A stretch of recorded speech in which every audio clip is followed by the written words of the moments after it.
1937 America. Great depression के बाद का समय। लोग गरीब थे। बिजनेसेस कोलैप्स हो चुके थे। फियर हवा में था। लेकिन इसी टाइम एक आदमी एक सीक्रेट को दुनिया के सामने लाने वाला था। उसका नाम था नेपोलियन हिल। और ये किताब सिर्फ पैसा कमाने के बारे में नहीं थी। ये थी माइंड की पावर के बारे में। हिल ने 20 साल तक रिसर्च की। 500 से ज्यादा सक्सेसफुल लोगों का इंटरव्यू लिया। Andrew Carnegie, Henry Ford, Thomas Edison, Alexander Graham Bell. ये लोग कॉमन नहीं थे। ये लोग एक्स्ट्राऑर्डिनरी था। हिल का सवाल सिंपल था, इन सब में कॉमन क्या है? कार्नेगी ने हिल से कहा, सक्सेस लक नहीं होता। सक्सेस एक फॉर्मूला है, एक प्रेडिक्टेबल प्रोसेस। और अगर कोई इंसान इस प्रोसेस को फॉलो करे तो वो भी रिच बन सकता है। रिच सिर्फ पैसों में नहीं, रिच माइंड में, रिच थिंकिंग में, रिच कैरेक्टर में। रिच का मतलब सिर्फ बैंक बैलेंस नहीं। रिच का मतलब है freedom, control, confidence, clarity, purpose. जो इंसान अपनी थिंकिंग कंट्रोल कर लेता है, वो अपनी डेस्टिनी कंट्रोल कर लेता है। हर अचीवमेंट एक बर्निंग डिजायर से शुरू होती है। वीक विश काम नहीं करती। कैजुअल होप काम नहीं करता। स्ट्रॉन्ग डिजायर चाहिए। Definite desire, clear desire. एक यंग लड़का, नाम था एडविन बार्न्स। उसके पास पैसा नहीं था। एजुकेशन लिमिटेड थी। रिसोर्सेज जीरो था। लेकिन उसके पास एक चीज थी, डिजायर। उसने डिसाइड किया, मैं थॉमस एडिसन के साथ बिजनेस पार्टनर बनूंगा। एम्प्लॉय नहीं, पार्टनर। लोगों ने उसका मजाक उड़ाया। उन्होंने कहा, इम्पॉसिबल। लेकिन बार्न्स ने अपनी सोच चेंज नहीं की। वो ट्रेन में चढ़ गया। टिकट के पैसे भी मुश्किल से थे। वो एडिसन के ऑफिस पहुंच गया। एडिसन ने उसमें कुछ देखा, कॉन्फिडेंस, क्लैरिटी, बर्निंग डिजायर। उससे छोटा जॉब मिला, पार्टनरशिप नहीं। लेकिन बार्न्स ने जॉब एक्सेप्ट की क्योंकि उसका गोल क्लियर था। महीनों तक कुछ नहीं हुआ। फिर एक दिन अपॉर्चुनिटी आई। एडिसन ने एक मशीन बनाई। लोग यूज बेच नहीं पा रहे थे। बार्न्स ने बोला, मैं बेचूंगा। उसने पूरा फोकस लगा दिया। मशीन सक्सेसफुल हो गई और बार्न्स पार्टनर बन गया। Desire, definite purpose, persistence. ये 3 चीजें इम्पॉसिबल को पॉसिबल बनती है। फेथ कोई रिलीजियस वर्ड नहीं। फेथ का मतलब है self belief, repeated belief, emotion के साथ बिलीफ। अगर आप डेली अपने गोल को फील करते हो तो सबकॉन्शियस यूज एक्सेप्ट करता है। फेथ डेवलप होता है रेपिटेशन से। डेली अपना गोल बोलिए, इमोशन के साथ, विजुअलाइजेशन के साथ। माइंड ग्रेजुअली बिलीव करना शुरू करेगा। माइंड एक फर्टाइल जमीन है। जो आप बार बार बोलते हो वो ग्रो होता है। नेगेटिव रिपीट करोगे, नेगेटिव ग्रो होगा। पॉजिटिव रिपीट करोगे, पॉजिटिव ग्रो होगा। चॉइस कॉन्शियस है, नॉलेज पावर नहीं है। अप्लाइड नॉलेज पावर है। डिग्री सक्सेस गारंटी नहीं करती, स्किल करती है। मार्केट वैल्यू करती है। लर्निंग कंटिन्यूअस होनी चाहिए। माइंड का वर्कशॉप। आइडियाज यहीं बनते हैं। Synthetic imagination. एग्जिस्टिंग चीजें कॉम्बाइन करती है। Creative imagination. New ideas create करती है। ग्रेट बिजनेसेस इमेजिनेशन से स्टार्ट होते हैं। फोर्ड को इंजीनियर नहीं माना जाता था। लोग उसका मजाक उड़ाते थे। लेकिन उसने एक विजन देखा। Affordable car. Mass production. लोगों ने डाउट किया। उसने इमेजिन किया, फिर क्रिएट किया। आइडिया अलोन इनफ नहीं। प्लान चाहिए। एक्शन चाहिए। टीम चाहिए। मास्टरमाइंड ग्रुप चाहिए। फेलियर आएगा। प्लान चेंज होगा। गोल नहीं। Successful log. फास्ट डिसीजन लेते हैं। स्लो चेंज करते हैं। Unsuccessful log. स्लो डिसाइड करते हैं। फास्ट चेंज करते हैं। इनडिसिशन फियर का सिम्टम है। टेम्परेरी डिफीट फेलियर नहीं। परमानेंट क्विटिंग फेलियर है। मोस्ट लॉग सक्सेस से एक कदम पहले रुक जाते हैं। परसिस्टेंस लास्ट पुश देता है। सक्सेस एक्सीडेंट नहीं होती, वो मेंटल डिजाइन होती है। और डिजाइन इनसाइड से शुरू होता है। एक इंसान सब कुछ नहीं जानता। एक इंसान सब कुछ नहीं देख सकता। एक इंसान सब कुछ कंट्रोल नहीं कर सकता। लेकिन डू या टीन अलाइन माइंड्स एक नई पावर क्रिएट करते हैं। इस पावर को हिल कहता है मास्टरमाइंड। मास्टरमाइंड दो या ज्यादा लोगों का हार्मोनियस कोऑर्डिनेशन है। हार्मनी जरूरी है। ईगो नहीं। जेलसी नहीं। कॉन्फ्लिक्ट नहीं। जब माइंड्स अलाइन होते हैं एनर्जी मल्टीप्लाई होती है। जब दो लोग प्योर इंटेंशन के साथ एक गोल पर फोकस करते हैं तो एक थर्ड इनविजिबल माइंड क्रिएट होता है। ये क्रिएटिव होता है। ये सॉल्यूशन देता है।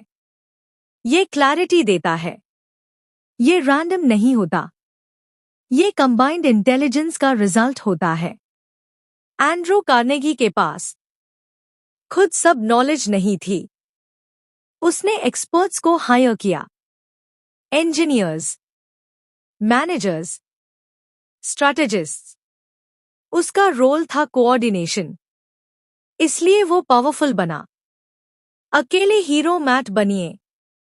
राइट लॉग ढूंढिए। पॉजिटिव लॉग। ग्रोथ माइंडसेट वेल लॉग। एनवायरमेंट सक्सेस एक्सेलरेट करता है। ये चैप्टर सबसे ज्यादा इग्नोर होता है, लेकिन ये सबसे पावरफुल है। सेक्स एनर्जी ह्यूमन बॉडी की स्ट्रॉन्गेस्ट एनर्जी है। इस एनर्जी से लाइफ क्रिएट होती है। एनर्जी खराब नहीं होती। डायरेक्शन गलत हो सकती है। अगर एनर्जी वेस्ट होती है तो वीकनेस आती है। अगर एनर्जी ट्रांसम्यूट होती है तो क्रिएटिविटी आती है। लीडरशिप आती है। मैग्नेटिज्म आता है। ट्रांसम्यूटेशन का मतलब एनर्जी का फॉर्म चेंज करना। फिजिकल डिजायर मेंटल पावर बन सकता है। डिजायर को गोल से कनेक्ट करना पड़ता है। टैब एनर्जी क्रिएटिव फोर्स बन जाती है। हिस्ट्री के स्ट्रॉन्ग लीडर्स हाई एनर्जी वेल्दा। उन्होंने एनर्जी सप्रेस नहीं की। उन्होंने यूज डिसिप्लिन किया। पर्पस दिया। डायरेक्शन दिया। सबकॉन्शियस कभी सोता नहीं। ये हर थॉट रिकॉर्ड करता है। हर इमोशन स्टोर करता है। ये आर्ग्यू नहीं करता, ये सिर्फ एक्सेप्ट करता है। थॉट एक बीज है, सबकॉन्शियस जमीन है। रिपीट करोगे तो ग्रो होगा। फियर रिपीट करोगे, फियर ग्रो होगा। फेथ रिपीट करोगे, फेथ ग्रो होगा। इमोशन सबकॉन्शियस की लैंग्वेज है। ड्राई वर्ड्स काम नहीं करते। फीलिंग के साथ एफर्मेशन डीप रिकॉर्ड होता है। ब्रेन सिर्फ थिंकिंग ऑर्गन नहीं, ये ट्रांसमीटर है, ये रिसीवर है। हर थॉट एक वाइब्रेशन क्रिएट करता है। Positive emotion high frequency, negative emotion low frequency. Brain same frequency attract करता है, इसीलिए एनवायरनमेंट मैटर करता है। रेपिटेशन न्यूरल पाथवे बनाता है। हैबिट स्ट्रांग होती है, बिलीफ ऑटोमैटिक हो जाता है। ब्रेन डिसिप्लिन से ट्रेन होता है। सिक्स्थ सेंस मैजिक नहीं है, ये इंट्यूशन है, इनर गाइडेंस है। ये टैब एक्टिवेट होता है जब बाकी प्रिंसिपल्स मास्टर हो जाते हैं। सबकॉन्शियस हिडन इंफॉर्मेशन स्टोर करता है, कभी कभी इंस्टेंट सिग्नल देता है, हम उसे इंट्यूशन कहते हैं। ये क्लैरिटी देता है, राइट टाइमिंग बताता है। नॉइज में सिग्नल वीक होता है, साइलेंस में सिग्नल क्लियर होता है। रिफ्लेक्शन जरूरी है, मेंटल क्लेनलीनेस जरूरी है। डिजायर डायरेक्शन देता है, फेथ फ्यूल देता है। ऑटो सजेशन प्रोग्रामिंग करता है। नॉलेज टूल्स देता है, इमेजिनेशन आइडियाज देता है। प्लानिंग स्ट्रक्चर देता है, डिसीजन स्पीड देता है। परसिस्टेंस स्ट्रेंथ देता है, मास्टरमाइंड सपोर्ट देता है। सेक्स ट्रांसम्यूटेशन एनर्जी देता है। सबकॉन्शियस एग्जीक्यूशन करता है, ब्रेन ब्रॉडकास्ट करता है। सिक्स्थ सेंस गाइडेंस देता है। ये कंप्लीट सिस्टम है। सक्सेस लक नहीं है, सक्सेस मेंटल इंजीनियरिंग है। जैसा आप सोचते हो वैसा आप बन जाते हो। रिचनेस बैंक में नहीं शुरू होती, रिचनेस माइंड में शुरू होती है। और जब माइंड चेंज होता है रियलिटी फॉलो करती है। साइलेंटली पावरफुली आपका सबसे बड़ा दुश्मन कंपटीशन नहीं है, मार्केट नहीं है, इकोनॉमी नहीं है। आपका सबसे बड़ा दुश्मन फियर है। फियर इनविजिबल है लेकिन पावरफुल है। ये साइलेंटली ग्रोथ रोक देता है। The 6 ghosts of fear Napoleon Hill कहता है, हर इंसान इन 6 फियर से फाइट करता है। ये गोस्ट्स है, इनविजिबल है लेकिन कंट्रोल ले लेते हैं। 1 पॉवर्टी का फियर सबसे कॉमन फियर। लोग रिस्क नहीं लेते क्योंकि पैसा चला जाएगा। लोग ड्रीम फॉलो नहीं करते क्योंकि सिक्योरिटी चाहिए। Fear of poverty decision slow कर देता है, कॉन्फिडेंस डिस्ट्रॉय कर देता है। 2 क्रिटिसिज्म का फियर लोग क्या कहेंगे, ये सेंटेंस सबसे डेंजरस है। क्रिटिसिज्म का फियर टैलेंट को छुप करा देता है, आइडिया को जन्म लेने से पहले मार देता है। 3 इल हेल्थ का फियर कांस्टेंट वरी बॉडी को वीक करता है, माइंड बॉडी से कनेक्टेड है। Negative imagination real symptoms create कर सकती है। 4 लॉस ऑफ लव का फियर जेलसी, डाउट, इनसिक्योरिटी। ये इमोशंस क्लैरिटी डिस्ट्रॉय कर देते हैं, फोकस तोड़ देते हैं। 5. ओल्ड एज का फियर। लोग कहते हैं, अब लेट हो गया। एज एक्सक्यूज बन जाता है, लेकिन हिस्ट्री प्रूव करती है सक्सेस किसी आगे का स्लेव नहीं। 6. डेथ का फियर। सबसे डीप फियर, लेकिन डेथ का कांस्टेंट थॉट लाइफ को छोटा बना देता है। फियर एनर्जी ड्रेन करता है, फेथ एनर्जी मल्टीप्लाई करता है।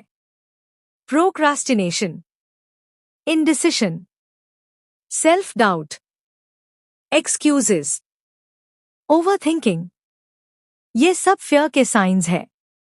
फियर को फाइट नहीं करना, रिप्लेस करना है फेथ से, एक्शन से, क्लियर पर्पस से, डिसीजन से, पर्सिस्टेंस से, रिपीटेड करेज से। पॉवर्टी माइंडसेट, सिक्योरिटी ढूंढता है। रिच माइंडसेट, अपॉर्चुनिटी ढूंढता है। पॉवर्टी माइंडसेट, एक्सक्यूज देता है। रिच माइंडसेट, सॉल्यूशन ढूंढता है। पॉवर्टी माइंडसेट, ब्लेम करता है।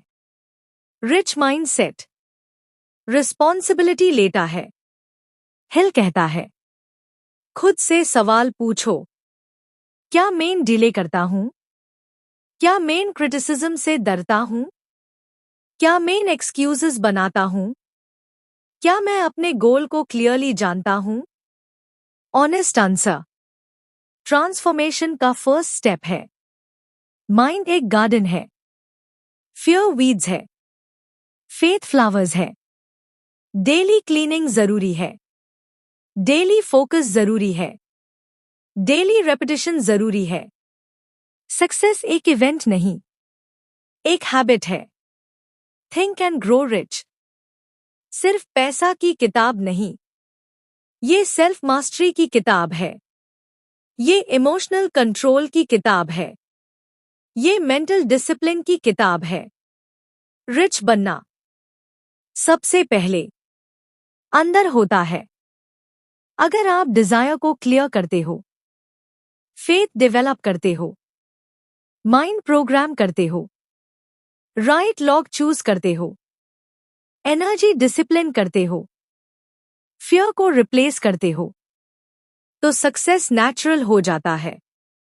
आप चेंज होते हो, आपकी फ्रीक्वेंसी चेंज होती है, आपकी डिसीजंस चेंज होते हैं, फिर अपॉर्चुनिटीज दिखने लगती है, लॉग अट्रैक्ट होने लगते हैं, कॉन्फिडेंस नेचुरल हो जाता है, और धीरे धीरे रियलिटी शिफ्ट हो जाती है।